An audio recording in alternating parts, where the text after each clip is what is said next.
Proverbe chapitre 18. Celui qui se tient à l'écart cherche ce qui lui plaît. Il s'irrite contre tout ce qui est sage.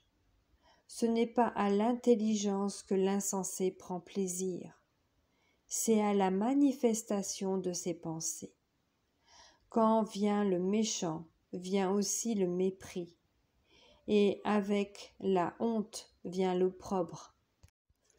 Les paroles de la bouche d'un homme sont des eaux profondes.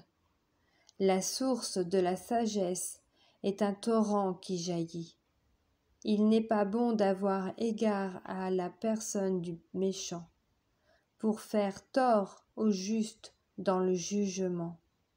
Les lèvres de l'insensé se mêlent aux querelles, et sa bouche provoque les coups.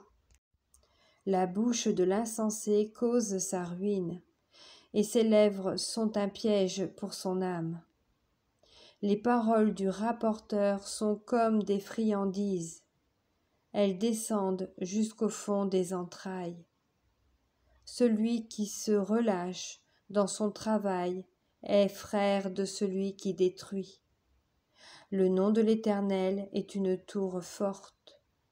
Le juste s'y réfugie et se trouve en sûreté.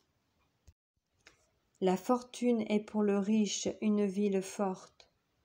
Dans son imagination, c'est une haute muraille.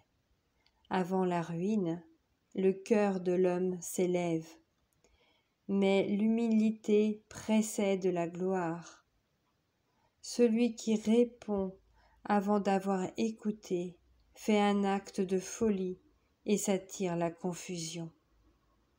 L'esprit de l'homme le soutient dans la maladie, mais l'esprit abattu, qui le relèvera?